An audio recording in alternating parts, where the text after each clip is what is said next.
இன்னைக்கு என்ன நீங்க பாத்தீங்கன்னா உலகத்துல இன்னைக்கு மனுஷனோட அன்பு நேரத்துக்கு நேரம் நிமிஷம் நிமிஷம் மாறிக்கிட்டே இருக்கும். ஆண்டர் அன்பு நேற்றும் இன்றும் என்றென்றும் மாறாது இல்லையா? நம்ம எவ்வளவு தப்பு செஞ்சாலும் நம்மளை மன்னிச்சு மன்னிச்சு மன்னிச்சு மன்னிச்சு ஆண்டவர் ஏற்றுக்கணும். சரினா நம்ம எல்லா தேவையும் நம்ம மனசுல தான் தேடுவோம். இவர்கிட்ட போனா இது கிடைச்சிடும், அவர்கிட்ட போனா அது கிடைச்சிடும், இவர்கிட்ட போனா இது கிடைச்சிடும் அப்படின்னு சொல்லி. இப்போ ஃபர்ஸ்ட் மேரேஜ் பண்ணிங்கன்னா ஹஸ்பண்ட் மேரேஜ் பண்ணிடுவாங்க. முதல்ல ரொம்ப அன்பா இருப்பாங்க.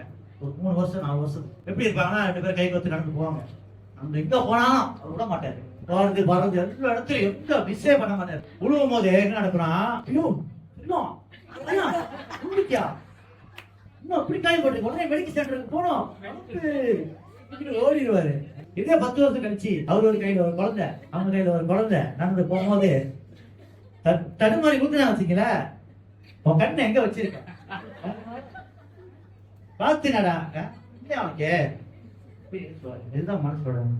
என் ஃப்ரெண்ட்ஸ் எல்லாம் ரொம்ப நேசிப்பாங்க. ஆரம்பத்துல ரொம்ப நம்ம நிறைய ஃப்ரெண்ட்ஸ் போனாங்க. போனோம்னாலே ஒரு 20 பேர் ஒரு 5 பேர் அப்படிதான் போவோம்.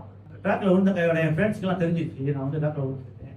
ஆனா பாருங்க, ஒருத்தர் கூட அந்த இடத்துல வந்து எனக்கு ஆறுதல் சொல்லல, என்னை காப்பாத்துல, என்னை அடிக்கதான் பார்த்தாங்க. ஆண்டவர் நல்ல தேவன். 28வது அதிகாரம் வசனம் 37. ஆண்டவர் நம்ம வாழ்க்கை ஒரு முழுமையை எதிர்பார்க்கிறாங்க. முழுமை அப்படின்னா 100%. நம்ம 100% நேசிக்க முடியுமா? நம்மளுக்கு பிள்ளைங்க இருக்கு, மனைவி இருக்கு, ஓகே, ஆண்டருக்கு 50% கொடுத்துட்டு, ஒய்ஃபுக்கு ஒரு 30% கொடுத்துட்டு, பிள்ளைக்கு ஒரு 20% கொடுத்துருவோம். எல்லா காட்டிலும் நேசிப்பாங்க. ஆனா சில நேரம் நம்ம என்ன நினைச்சிருவோம்னா, நம்மளுக்கு காசுக்கு அது வரைய மாட்டேங்க. 10 வருஷம் நான் ஜெபிக்கிறேன், எனக்கு ஒன்றுமே நடக்க மாட்டேங்குது. நம்ம நேரத்துக்கு ஆண்டவர் கொடுக்க மாட்டாரு, அவரு நேரத்துக்கு தான் அவருக்கு கொடுப்பாங்க. அவருக்கு தெரியுங்க நம்மளுக்கு என்ன கொடுத்தா எப்படி இருப்போம், நம்மளுக்கு என்ன கொடுத்தா நம்ம எப்படியோ அவருக்கு தெரியும்.